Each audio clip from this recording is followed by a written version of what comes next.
Okay, let's get right into this. So President Trump just finished his basically massive speech with Social Security benefits being a part of it in a huge way to joint staff. Of course, we've got the senators in the House and the Supreme Court present, along with four-star generals.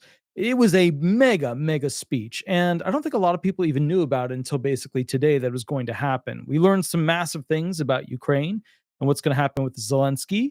We learned some massive things about what's going to be happening with tariffs, but the big thing I want to talk about are Social Security benefits and specifically what the president cited as to numbers. Now, keeping all this in mind, okay, some of these numbers that the president spoke of, I already know are incorrect based off of some of the other information that they've released from other agencies and other groups and other politicians. But to be fair, knowing that ahead of time, there's still problems with a lot of these numbers that OIG has not been able to rectify. And remember, under Biden, Biden did not give the SSA or OIG specifically and directly to go ahead and have the millions of dollars that they needed to correct these people who were way too old and way too dead to go ahead and receive any benefits. Now, a bunch of these people are obviously not receiving benefits.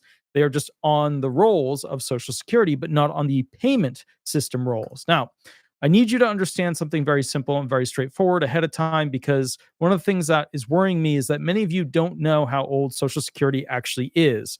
And it is crucial to understand that, to understand why some of these numbers are absolutely ridiculous. Number one, Franklin D. Roosevelt, president, passed Social Security August 14th, 1935. Okay, so like that's the beginning point. So if you're wondering like what that equates to, that goes back basically 1935 to the current date, around 89 years, 6 months, and 21 days.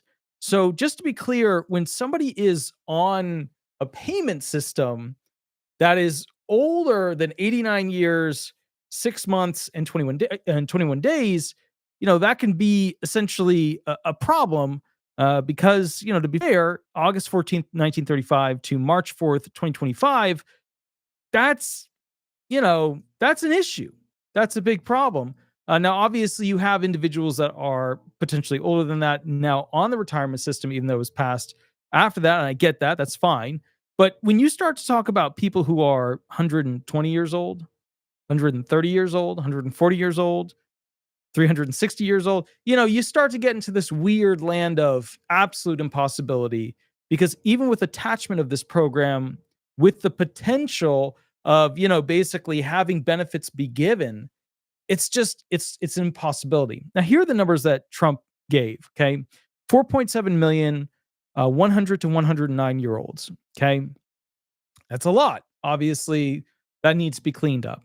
3.6 million 110-year-olds, 219-year-olds.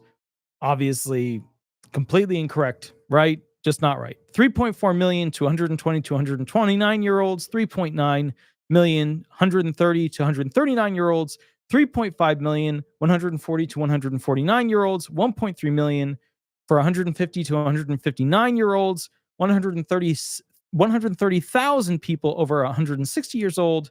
Looks like 1,039 people between 220 and 229 years old, and one 240-year-old person between 240 and 249, and one 360-year-old person. Obviously, a lot of these individuals are not receiving a check. But I want to point out that receiving a retirement check at that age is not the biggest form of fraud that can exist for these Social Security numbers. Some of these Social Security numbers could be used for improper voting. Some of these Social Security numbers could be used for improper investment income or just regular old income. One of the things you kind of have to keep in mind is that when they do a study of the IRS, and they're going to do a comparison at some point between these, look at these Social Security numbers, etc., they found that a small chunk of them had a significant amount of earnings flowing through their existence, their Social Security number, even though they were pretty much aged out. And I mean, granted, older people likely have more money, but the amount of money was just way too high for these individuals. And they did that study, and it was like between 2015 and 22.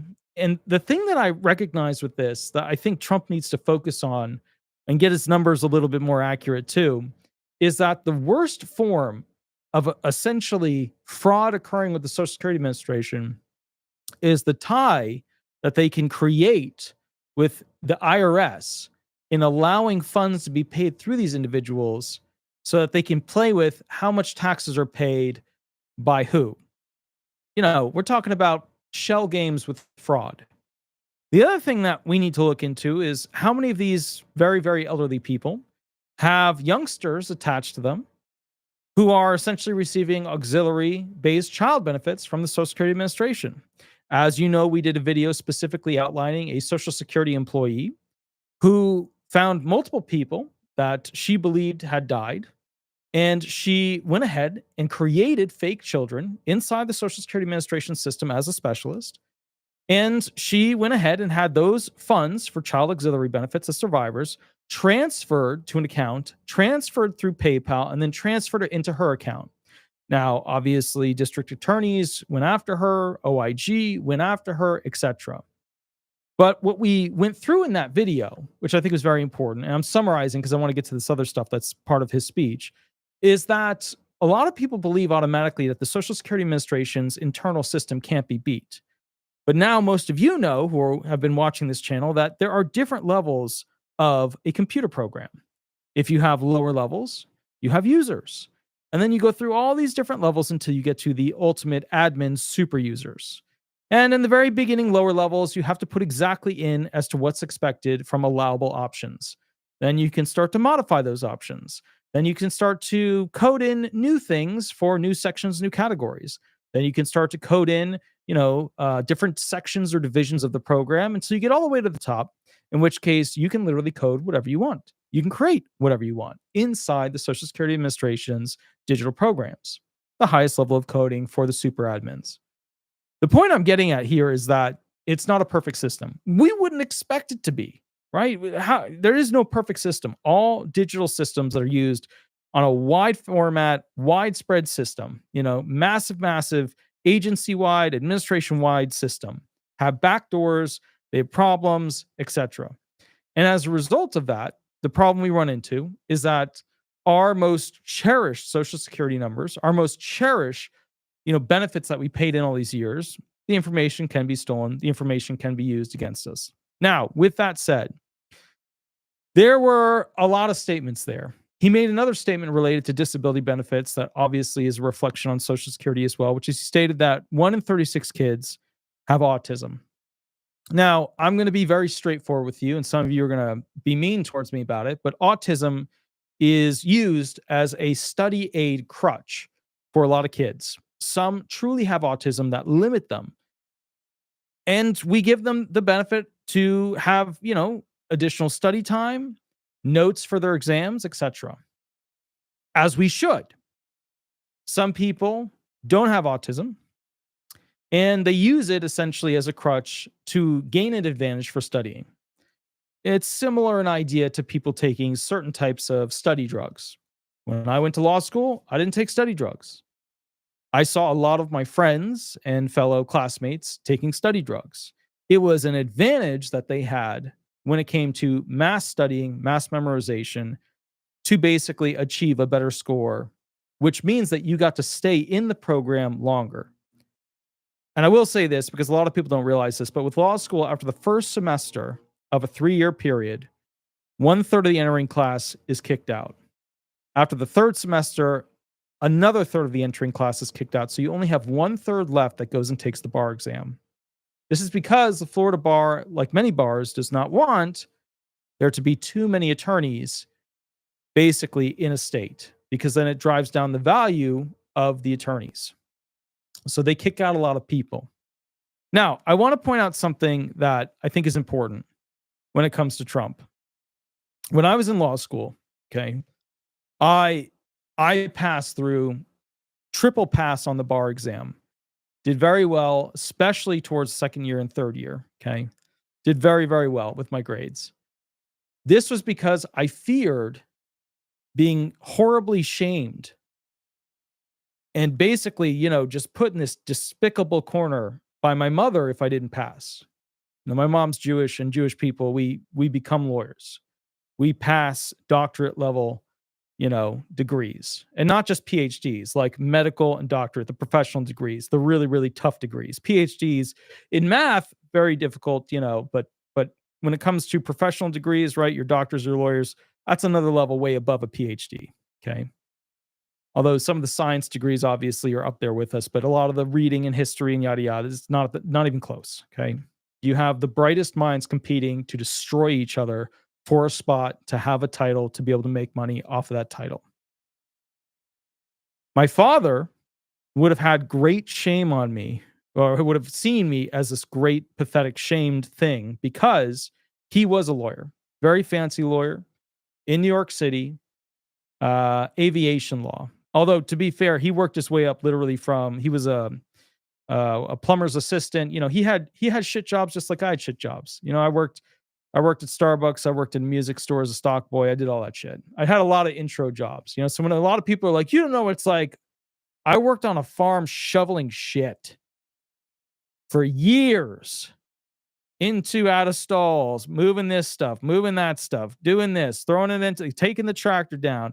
I remember getting hit with manure driving the tractor when the little flingy arm would catch it and fling it up in the air. All right. So when a lot of people are like, you don't know. No. I get it better than most of you. Okay. If you go look at some of my farm videos where I do the restoration farm videos, a lot of you never had that, where you were, you know what I mean? We never went through that. And I hope that America continues to have people who never have to go through that. Although I will say this as a counter argument, farm upbringing will beat the shit out of you, but you will become a better person because of it, or you'll die. It's either one or the other. You'll either get injured horribly, lose a finger, lose an arm, lose your life, or you'll make it. I truly believe, from a religious standpoint, that I should have passed away many times on that farm, but always an inch away, the implement missed me or hit me in a spot that wasn't vital. There's many times I should have been a quadriplegic. It just has not happened. A recent one happened where the brakes cut out on the tractor. I was going down a steep hill. I tried to get it to go, basically sideways on the hill. I realized it was good and bad fast. So I slammed my hand down with the steering wheel to get the tractor to try and swing uphill. I knew it was going to flip and flip and flip down the hill. Instead of doing that, the tractor magically slid uphill and the trailer jackknifed up towards where I jumped off. The trailer hit me in the back. Had it been my spine, I would have been a quadriplegic. Okay. I need you to understand something about Trump. Some of the comments he makes are absolutely ridiculous, right? Like that he's better than George Washington. Bro, we would not be here if it were not for George Washington. So whatever you do or think you're doing right now, yeah, you're doing a lot. And yeah, you get to go ahead and dictate to a lot of heads of states how it's going to be, because we're big bad. We have the biggest military. We got the meanest military. We're big baddie, right? People are afraid of us, and we buy a lot of shit from these nations, and they rely on us buying that stuff. Their economy, the nation, the existence of Canada, the existence of all these different European, they rely on us. Okay. Some people are, oh, no. They rely on us. As a result, he's going to go ahead and get to mob boss his way through a lot of this stuff, and he'll be successful. And your standard of living will get better over time. It's going to get shitty for a little bit, but then it's going to get better over time. As a result of this, I know that when I went to law school, when it comes to Trump, there were a lot of people there. All of them were bright. None of them were dumb. None of them were limited in intellectual quotient. None of them, were just being an idiot to being an idiot. There were some partiers. None of the party people made it. Some of the most intelligent people there, people who had IQs above Einstein, instant memorization of the entire book. Okay. Which one of the people watching this, we might have one of those in that vast amount of people that ultimately potentially could see this video. The most intelligent people, a lot of them either got kicked out of law school, or they couldn't pass the bar the first couple of times. And that is because when you are that bright, you can be a little more lazy. So my point to you is that, because remember, you still got to read the book.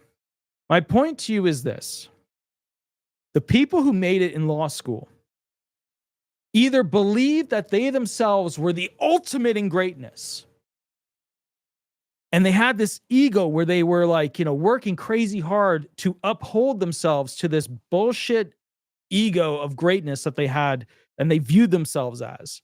Or there were people like me who feared basically being in a situation where I would be shunned by my family.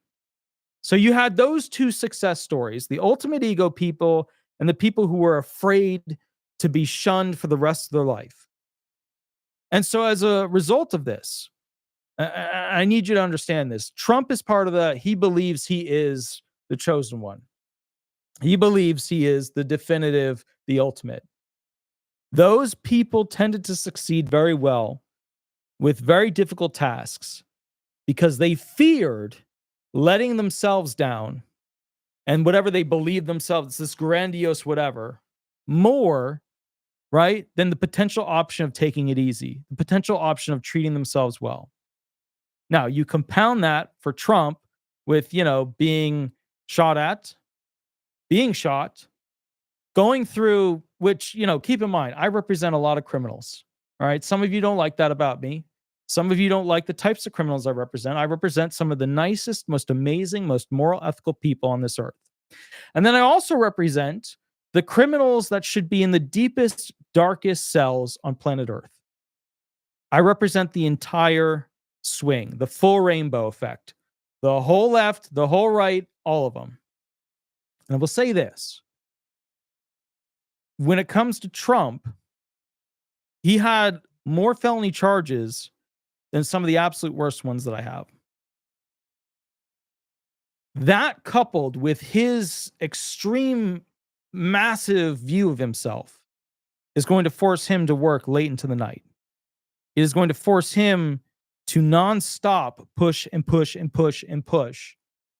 And that is why we're seeing so much going on. It's because he fears to not be the thing that he believes himself to be.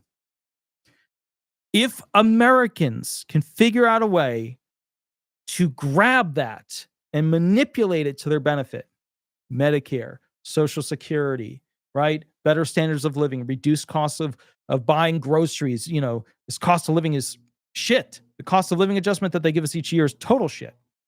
If we can figure out how to manipulate that mental state that he exists within to leverage him having the desire of what we want, then you can get a lot out of that horse. You can get a lot out of, right? You can get him to do a lot of stuff. But how do you get past all the sergeants he has, all the lieutenants he has, all the colonels, all the generals? How do you get past those people to get him to care about Social Security, to get him to care about Medicare? That's the tricky part. That's the part that nobody has a great answer to.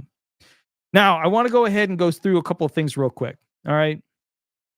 When it comes to these numbers, they've already disproven a lot of them.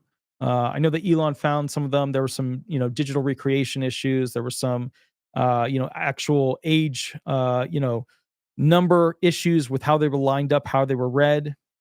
I think one of the things you have to keep in mind is that Social Security should have spent money on this during the Biden administration to go ahead and fix their rolls. There shouldn't be that many people over 110 years old that are on it. Now, another thing that I want to bring up, and there's two sides to this.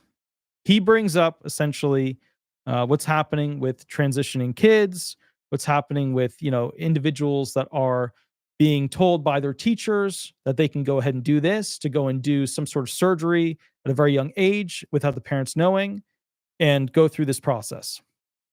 I represent some individuals who have transitioned. I want to make it very clear. Some of you believe that these individuals have this choice in their brain that they want to be something other than what they see as the two options. And I want to clarify. I know some of them who did not transition who are working towards that right now. And I will make it very clear that some of these individuals, they are what they are. You may not like it. You may not like it. That's not male or female, but they are what they are.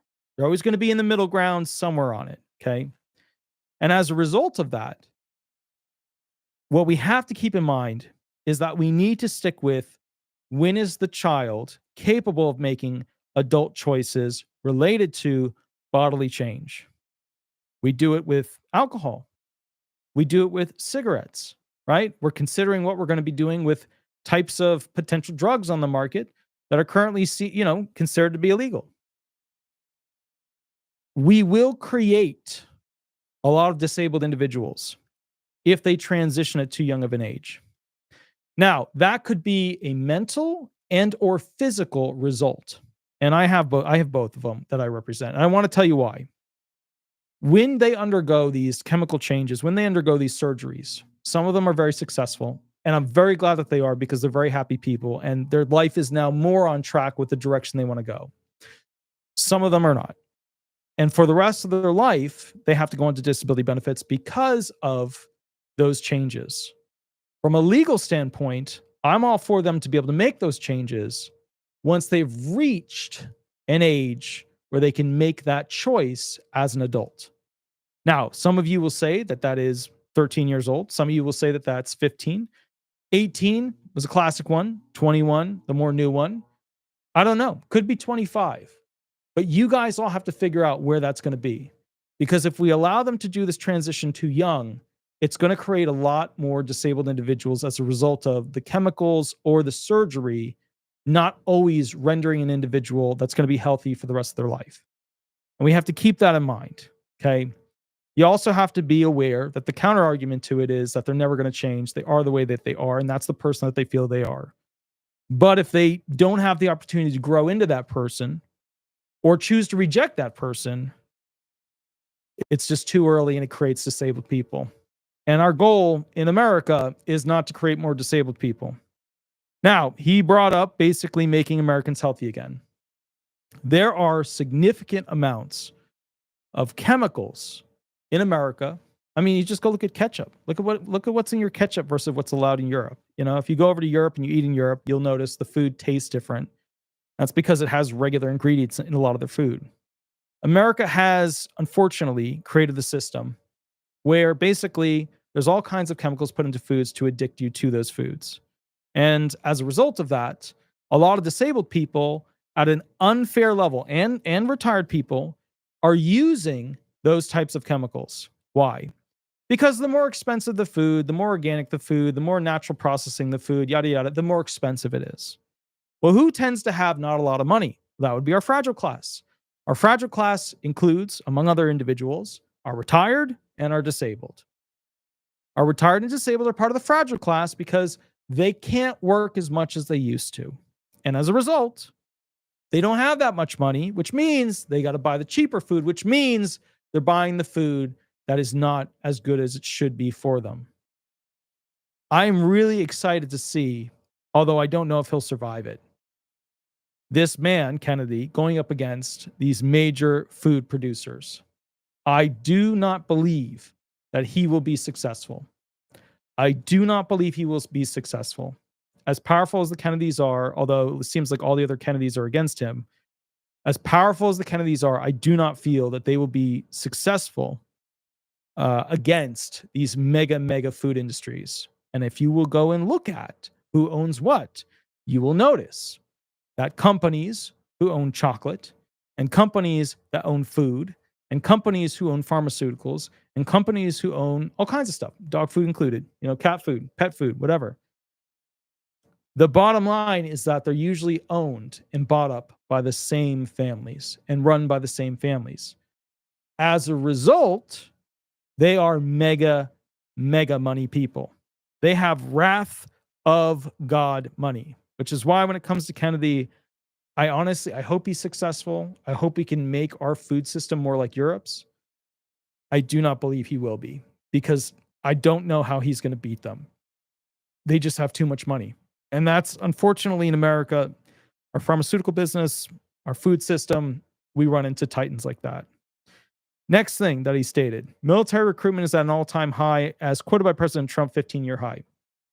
So obviously, during Biden's administration, it was not a popular thing to go and join the military because people were being kicked out of the military. There was the COVID shot, then there was other things related to essentially, what was allowable when it comes to individuals that were crossing, etc. I guess from my perspective, in order for Trump to successfully negotiate mob style, we all can see that with these other nations, a success story for America to get more stuff from them for what we give them. At the end of the day, we're going to have a really strong military. Why is it important for us to have a strong military? Well, one argument is, of course, that we have to defend Americans. Fragile class above all are retired and are disabled. They need that. Because, at the end of the day, if there's a problem, a lot of the disabled and retired can't run away from it as easily as other people. Some disabled and retired live the RV life. They have an advantage. Some disabled and retired are stuck in a bed. They have no advantage, right? So this is not a bad thing, including the whole Golden Dome missile defense shield. To be fair, America has a lot of satellites. America has a lot of laser technology to go ahead and shoot things down. America can create a dome missile defense system that is far better than Israel's. Far better. We need it because we don't have enough systems in place to shoot stuff down. And our borders, especially along the water, are very open. And that's a problem. And I don't know if you guys realize, but there's the thing called the nuke plane, right? The nuke sniffer goes up and down, flies up and down, flies up and down, scans everything around it, scans all the humans, scans all the buildings, etc., looking for things that make up a nuke, right? If you have to think about that for a moment, if we're relying on finding nukes by sending a plane out that's a nuke sniffer, and there are websites that follow its current location, things like that. I just want to ask you, how safe do you think we really are? I mean, think about that. How many of those planes would you need flying up and down the East Coast or the West Coast, the Mexican border, Canada's border, to really feel safe? Would you want 5 on each border? Would you want 10?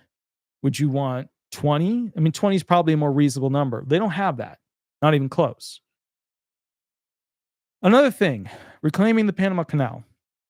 The whole reason the Panama Canal is important is by getting resources cheap and quick to the U.S. You will know that when it comes to Panama, they have all kinds of stuff because ships stop there and they distribute, they offload, etc. So you can get a lot of stuff at a really good price in Panama. We're not seeing that in America. If he could potentially pull that off, reach an agreement, whether he takes it over or has some mutual understanding, whatever, that is going to significantly reduce prices for a lot of disabled, for a lot of elderly. As a counter argument to that, though, it seems unfair. But as a counter argument to that, America spent a lot of money and a lot of people's lives building it. So we don't know where it's going to go.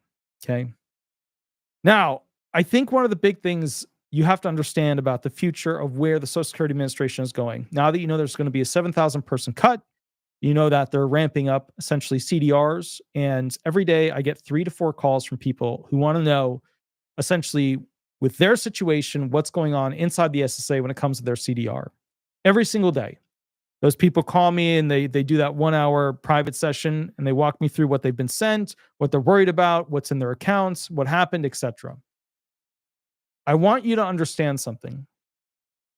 The Social Security Administration is just starting to ramp up when it comes to fraud and waste removal. What do I mean by that? Well, first off, the Social Security Administration can't lose employees, but it's about to lose 7,000 of them. They don't have enough employees to make the 800 number work. They don't have enough employees to process enough disability claims. They don't have enough employees to handle all of the field office interactions. So the bottom line, right, is that at the end of the day, the Social Security Administration is going to need a lot more funding. Trump's going to boost it, probably 20%. That's what he's talking about. I think a lot of that money is going to be going into specifically Frank Bisignano's future technology that will replace a lot of the internal systems at the SSA with a singular operating system. But I do want to say this. I do think Commissioner Martin O'Malley, who is the commissioner, the last official one that we had, put in by Biden, is correct. I do believe that some benefits will in fact be late, which rarely happens. It does happen, mistakes, errors, etc. It happens. It happens all the time. People lose their benefits as a result of a mistake made by a Social Security employee or a computer error, etc. Happens all the time. But I mean on a more widespread level, because here's my fear when it comes to the Social Security Administration. Social Security Administration mostly has individuals working for it that tend to be more left leaning, more liberal, more, more into that far, far left identity. Why? Because it's a socialist system. And people who are part of the more far left, they want a social net. They want a lot of people who make money to pay for everybody that can't make as much money or doesn't make any, or don't make any money at all. Okay? It's a socialist program that is more attractive to people on the left. Okay? My fear is that as a result of that, you can expect that you're going to be seeing individuals who are both field office people, DDS people, managers, regional managers, etc., commissioners, things like that. You can expect those individuals to buddy up on their political beliefs. And as a result, you might see potential bias and or fraud occur. And hopefully OIG will catch it and they'll prosecute those individuals who do that stuff. But that is an internal fear that I have when it comes to the Social Security Administration, when it comes to people who are already receiving benefits. It is also a fear that I have for people who might in the future receive benefits. Because how hard is it to look up whether somebody's a Republican or a Democrat? Like, think about it. It's easy, right? I'm an independent. I do that because I know where the skeletons are buried for both sides. And there's a lot of skeletons. But inherent with that, I understand that the left has a lot of great ideas going forward with where we need to go, especially considering where we're going to be with artificial intelligence, robots, etc. And the right, we need them to do accounting and math and basically say, can we afford this? Can we not? How do we afford this? Yada, yada, yada. And having that battle between the left and the right is important. And I recognize that. It's part of what my favorite all-time, who's now passed away, Supreme Court Justice, talked about this gridlock effect. But it was important because that gridlock is what allows little ideas to squeak out and become the future of the human race based upon the United States of America making it happen.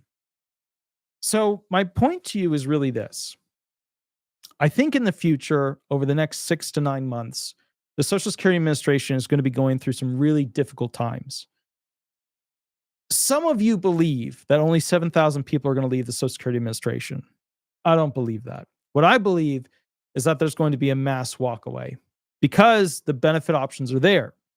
And the Social Security Administration, who's already having a hard time finding people, especially with the GS pay levels being such shit, the bottom line is that you're going to get a lot of people who can't afford to eat. And by the way, I love Aldi's. I love Aldi's. So, you know what I mean? I know Aldi's is like the poor person's place to go get food and stuff, but I love Aldi's. If you ever go, Walmart's expensive now. Go check out Aldi's. Aldi's awesome. The point is, they have these amazing little Uno's pizzas. They got like a cheese sauce and a pepperoni one in an Uno's package. The two personals. Oh, they will make you chubby and you'll feel amazing. Point is, okay, when it comes to the future of the Social Security Administration, I've been working on a timeline outlining specifically when you can expect things. Things such as, for example, when you should be the most fearful of a betrayal from inside the SSA. When you can expect more and more employees to start joining up with the SSA, considering the transitional period. When the SSA will have the least amount of employees currently working at them, at their different offices. I've started to work up a timeline of what I believe potentially could happen based off of things I've seen before. We're going to cover that over the next couple of days. All right, we've now gone through Donald Trump's, dictated, information as part of his speech. And you understand that, and I just want to make this clear, a lot of the numbers he brought up for how many old people there were, etc., a lot of them are incorrect.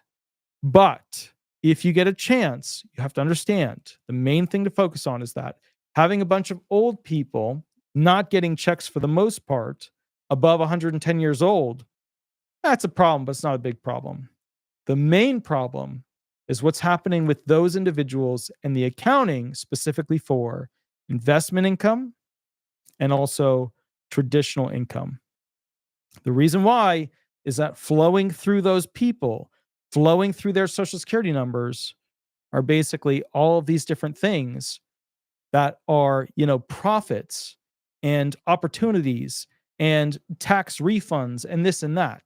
That's the major fraud that's going on that we have not had a chance to talk about. And to be fair, Trump hasn't really gotten into the thing that's going to be the most shocking and piss the most Americans off, which will be angry Americans that are Democrats and angry Americans that are Republicans.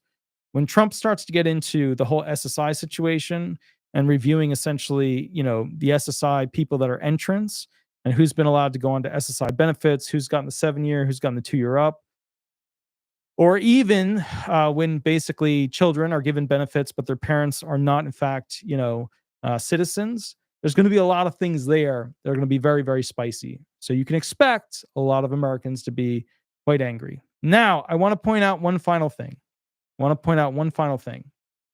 A lot of the stuff he talked about are things that Bill Clinton and Obama in his first go-around talked about in their speeches. The weird thing about this is that the classic Democrat back in the day, and you don't have to go back that far, the first 4 years, running for the first, election cycle, Obama and Clinton, a lot of the things that he was talking about, the types of things with fraud, economy, wars, etc., there's the same types of points and same directions that were being used for Democrat ultimate contenders who became president. Not so much Obama in his second presidency, but in the first 4-year run, very similar. And this should show us politically what's happening, which is that the left has moved a lot farther left, and the right has this guy named Trump. And Trump doesn't fit into the far, far right. He doesn't. He's like this middle right thing. And the problem with Trump that he's got to be careful about is that basically he's got everybody on the left really hating him. The people in the middle are okay with him. And the people on the far, far right are not too happy with him. All right. They like him right now, but you'll see they'll turn on him. So he has to somehow make this stuff all come together, which good luck, right? And somehow keep the far, far right on his side, which is difficult. And then somehow earn more of those middle left people. That's tough. Trump only got elected because Biden was such a big failure. That's the reality. You can say that's not what it is. That's what it is. Trump got elected because Biden did a very, very poor job. With that said, there are Democrats that are amazing, absolutely amazing. None of you guys got to choose any of those. I'm not going to get into the whole Harris thing, but that would have been the best shot for the Democrats to beat the Republicans. Now, as a counter to all this, I think what Trump did tonight was he had, basically, he had some really weak moments, but he had some home runs. I am interested to see how the Democrats will respond to that speech over the next couple of days. Their first response to that speech, the individual, the politician that was a female Democrat that gave a speech directly thereafter, she was a middle road Democrat. I do not think the Democratic Party can succeed against Trump or Trump individuals in the future. The 2-year mark, the 4-year mark, finishing his presidency, unless they have a middle left person. We didn't have that with the last president. We had a far left person. I do not know the direction of the Democratic Party, but I do know this: the new DNC chair that they put in was a mistake. They should have chosen Martin O'Malley. I do know this: they have to go back to what made Clinton, what made Obama, what made Kennedy so welcomed and so amazing. It gave them that rock star power. Because right now, Trump is sliding in on this stuff because he's more middle right. And what should be there to compete against him, the middle left Democrats, you can't find them. The mega billionaires won't fund them. They keep funding the far, far, far left ones. So it's not a fair fight right now. And I'm worried about that because there needs to be that gridlock beating together against each other, ideas from here, and them going out. They need to have that. And we don't have that right now. Okay. All right. With that said, What I'm going to be doing is going to the next video, which is where I go ahead and answer questions for free about disability law. I was supposed to do it last night, but I fell asleep. I was too tired. I usually go live Mondays and Thursdays to answer questions. So with that said, please remember to like and subscribe. I know some of you get really angry with what I say. Some of you absolutely love what I say. I try to give you the middle. If you feel like you're getting super angry with what I say, consider taking some time and just looking up what's going on with different things, statistics, people joining up with the military versus how many people actually receiving benefits over a certain age, etc. You'll see that the Social Security Administration is in not such a rosy condition, especially with the amount of CDRs that they have to complete versus essentially how much of a backlog they have in people trying to apply to receive benefits.